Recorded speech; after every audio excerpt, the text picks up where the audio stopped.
Hello, everyone, and I'm grateful for being given this opportunity to talk about a project that I've been working on since the year 2019. Okay, and this has been a project which has been called Clear Skies. It's been sponsored by the Astronomical Office for Astronomy for Development, and so we started in the year 2019. And like you can see in the pictures, we are basically working with school children, high school children, and uh, okay, why is this not moving? Okay, yeah. So, what was the purpose of this project? The purpose of this project was basically to encourage rational thinking among students. What we realized that even in these times, in times of Corona, the pandemic, you could see that the way the whole world has approached the problem has been very irrational. A lot of governments have behaved in very irrational ways, in non-scientific ways, in handling the problem. And therefore, what I have on the top of there is one of the mythological descriptions of the cause of the eclipse, where you have a demon who actually gobbles up the sun or the moon. And we thought that basically the problem is with rational thinking. And since a lot of these stories, like the story you see on the top of the demon, is a mythological story. So these are stories which are told to children. So then when these children grow up into adults, it's very difficult for them to actually get a scientific temper because they've been brought up on these mythological stories, which they actually kind of believe somewhere deep down in their themselves. And hence we decided that it was a good idea to encourage rational thinking amongst young children, inculcate the scientific temper at an early age, and using astronomy is an effective tool, essentially because one, it attracts young minds and it incorporates various disciplines in science as well as mathematics. And then astronomy is the subject I know, and it's the easiest for me to handle. So we went on with that. So the target group that we actually worked with was a group from some schools which are in an area not very far away from where we are. It's a place called Sheikpet in Hyderabad, and basically this is close to this is a very there's a slum area, okay, which is made up of very poor people, and therefore we had students who are going to schools over here who are from underprivileged backgrounds, and we worked with two batches of students from class 6 and 9, 50 students, and from class 8 and 9. And what we did is we met the same students over the year, one session each batch, each month, on the second and fourth Saturdays, because those are the days these kids can be free. We also had sessions in some other schools, like there's another school I've mentioned over there. And we had some sessions which we even did all over for the city itself, where, things like the eclipse, sky shows, zero shadow days, etc. Another important aspect of our work that we did was about language. Okay. Now, in India, what happens, which could be common in a lot of other countries, I'm sure, is that English is the language which is, spoken by the educated lot of the people, and it's actually linked to your social cultural identity of people. So, in countries like India, the non-English speaking population are oftenly cut off. Okay, so what we did in our project is that we essentially used Hindi, Urdu, and Urdu is the language spoken over here, Hindi and Urdu, as well as Telugu, basically to bridge the gap between students so that language is not a problem in communicating with them. We also ensured that at least 50% of our participants for all our events was girls. And like I mentioned earlier, these kids are basically, they belong to schools which have underprivileged students. And the team we have over here is actually a family team, you see. So it's me and my husband over here. My husband also is from astronomy background with mathematics. Mine is with physics. So we can together add on to our work together. And so it works kind of like a family activity. We partnered with three different organizations in the city. One is called Kriti Social Initiatives, and Kriti is basically the organization which funds these children. And so there are about 500 children which they actually fund. We dealt with about 100 students. There's another organization in Hyderabad called Do Science, and Do Science is basically an NGO which is set up for science popularization. So they've set up one science park in the city, and they're involved in a lot of student science popularization activities. There's also the Jana Vigyan Vedika, which is something like People Science Forum, which is also involved in science education in the state and the country as a whole. The funds we had was from OAD. We had about 3,000 euros. And we'd also got some money from the US consulate. This was basically to conduct workshops, 2 workshops, which we did for the same children to commemorate 50 years of the Apollo moon landing. So we had various events in this thing. Like I mentioned, it was all through the year. So, and twice a month. So second Saturdays and fourth Saturdays. And we had various things like, which I would talk about, for example, eclipse observations, kite flying, Apollo moon landing, the Chandrayaan project, and the periodic table. There was the celebration of 150 years. And details can be found on our website, which is mentioned over here. So I've just written a long list of this. This is just for completeness, the kind of events we had. So we kind of stopped this March. So February was the last event we had. After that, we could not have because of the pandemic. And we had these various events over here, which involved a whole bunch of activities. And most activities lasted for 2 hours or sometimes half a day. We also try to ensure that we link the topics which we were dealing with. For example, if it was periodic table, right? We linked it to the school curriculum with the chemistry that the students were doing. So that along with astronomy education, we could also talk to students about parts of their syllabus that were, difficult for them to understand and present it to them from a different point of view. Right? We also tried to show children how astronomy is, especially in India, it's a link to a lot of Indian festivals, basically because India is an agricultural country and most festivals have a connection with the seasons and hence an astronomical significance, in the beginning of summer or the ending of winter or, certain milestones like that in the seasons, which actually get linked. So here I have a collage of the kind of classroom sessions we had. So the school you can see on the left, this building, this is the basic building where we had it. This is a school where basically students from different schools came for the Saturday sessions to this venue. Okay, and this is basically what Kriti does, the foundation with which we work with, is that the students who are funded are made to come to the school on Saturdays so that they keep track of what exactly the children are up to and whether any of these children need counseling at a personal level, etc. So so the classroom activities are not so much fun to talk about, as I'd like to highlight the outdoor activities. So like, for example, in January this month, we have the Kite Festival in India, which is called the Sankranti. And what we tried to do is we actually tried to explain to the children the science of kite flying and then made them actually fly kites. So while actually explaining to them how do you actually put the threads in a kite and how crucial is it for you to have a certain structure of the kite, etc. And we even gave it up to them, we gave them paper, etc., to ask them to innovatively design their own kites and think of patterns that could be far more effective in the kite flying thing. Here you can see an example. This is part of the US Education Foundation, what we did. This was for the Apollo missions. So what you can see in the video over there is the Apollo mission, we actually showed them how to make water rockets. So the little video you can see in the center, you can see that we are actually launching water rockets which go up there.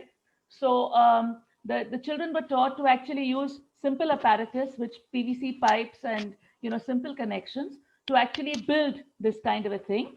So what you can see is that they actually did that and they launched a whole lot of rockets in this whole big area. We also had some talks on the Apollo mission for which we had some quizzes and competitions, and some kids won prizes for the quizzes, etc., and the competition. And the afternoon activity was the water rocket launching activity. We also did some optics things with them. This is another venue in Hyderabad called Lamakan.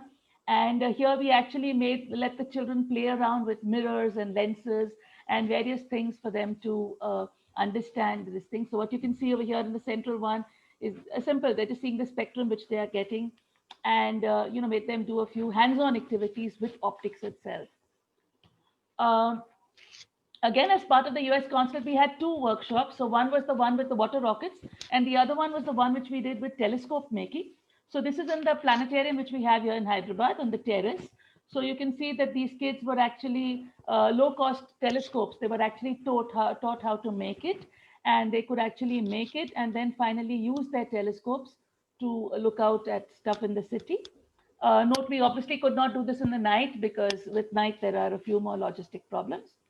But you can see that the kids really enjoyed this thing. We repeated this thing even in their school. So in their school on the terrace on top, we again repeated the telescope making activity where the children who had not gone for the previous one could attend it and actually see what was being done in the telescope making activity.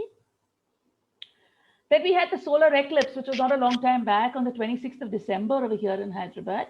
And this was a very big city event because we announced it in one of the public parks and we finally had 300 people who came for this thing. So we had our own children, but along with them, we had a bunch of other children who also attended the event. We spoke to them a little bit about science, about the sun, about the cause of eclipses. And then we let them actually observe using a solar filter, using spectacles. And another important thing we did is I'm also a member of the Public Outreach Committee in India. And another thing which we've been stressing upon in eclipses is that since there's so much of superstition associated to it, we've been encouraging people to actually eat during eclipses because people, the superstitious people do not do that. And therefore, we even offered them some snacks and things like that during the event so that we ate and everybody ate and drank during the event over here.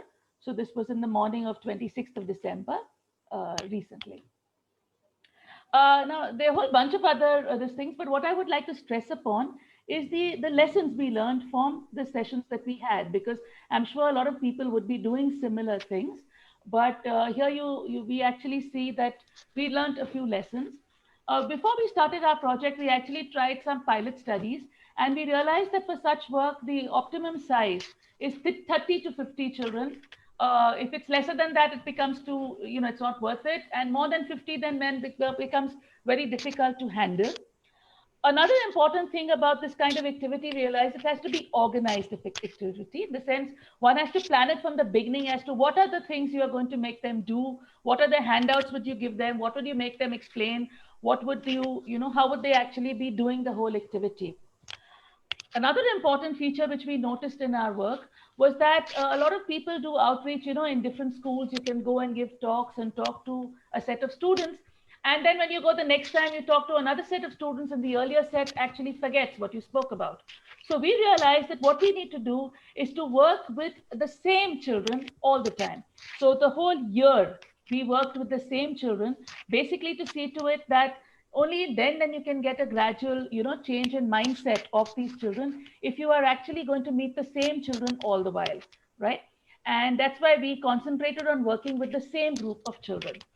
Now at ground level, you have to consider a lot of things. In the case, since we worked with municipal schools, you have to consider the space, the screen. Another issue is that me and my husband, we teach at the university, while these are much younger children, so disciplining them is also a difficult task. So it's obviously good if such activities are done in their own school with their own teachers, and then disciplining them or handling them becomes easier. Obviously, the children loved outdoor activities. Outdoor is really fun for them. And we noticed that compared to the classroom activities where you could have, students dozing off because, classroom is no fun for them. The outdoor things, for example, the eclipse or the kite flying or the telescope making or various other activities which we did, which were outdoors were missed. I missed out an activity which we actually had a night sky also. We had a few, 2-3 night sky, this thing which I did not show, but we had that too. But we noticed that the kids really enjoyed that. And the hands-on activities obviously need to be planned carefully. And what we would stress upon the most is that follow-ups are essential. In the sense, you need to meet the same children and talk to them and argue with them. And by the end of the year, we actually saw a difference in the way the children were approaching issues. Now for this whole activity... I'm sorry, you have 2 minutes more. Yeah, thanks. I'm almost done. So another important thing which we did in this work was we actually created a repository of activities and the kind of handouts and talks, etc., that can be done for children on different topics. And these are available at our website, which I've mentioned over here, clearskies2019.wordpress.com. And we have a description of the activities we've done, the handout we did. And the idea is to build this as a repository, which we'll add on with more work as we add on to it. We had a lot of media coverage for the kind of work that we did. And you can see that this thing came out even in the local languages as well as in English. And it got good media view. And I'll wind up with this, that the future is bright. We're continuing work with the same schools as well as other schools. And now, since a lot of the resources and material is in place, it would be far more easier to go ahead. Though at present, because of the COVID-19 ones, we have not been having hands-on activities, but we've been already doing a lot of online Zoom sessions and workshops with the schools and teachers. And so I'll wind up with that. Thanks. Thank you. From the chat window, we have two maybe question or comment. One question is from the Kumiko Usuda, and meeting the same children is very important. How many times do you reach to the same children in 1 year? And how do you choose a different topic for the same children? Yeah, thank you. So like I said, it's a one session every month. So with each batch. So we had 2 sessions every month, but for the same kid. So you meet the same kid 12 times every year. Other than that, since we had additional activities, for example, for the eclipse or Apollo moon landing, so we ended up meeting the kids more often, probably 10, 15 times at least. Yeah. So finally, you actually build up a personal rapport with the children. And for the second question, we obviously try to keep it in tandem with the things that are going on. For example, the eclipse, when that was there, or when there was the Chandrayaan launch in India, we did it with the launching or Apollo, etc. Or for example, the kite festival, like I said. So we try to keep it sync with what is happening, what is the ongoing process. If there's a festival or there's an astronomical event or there's a meteor shower or something like that with which you can match it. Yeah, thanks. And the other one is from the Nandi Vada. So the keeping the community with the same group is good. Through such hands-on activities, judging their comfort level with simple measurements can be gauged, and the information shared with the government basic education programs. Yeah, thank you. That's a very good idea. Yeah. This is a comment. Yeah. Okay, and the one more question from the Kumiko, and how many years do you monitor the same children? This was done for a whole year. And yeah, 1 year. 1 year. Okay, yes, okay. 1 year, the whole year.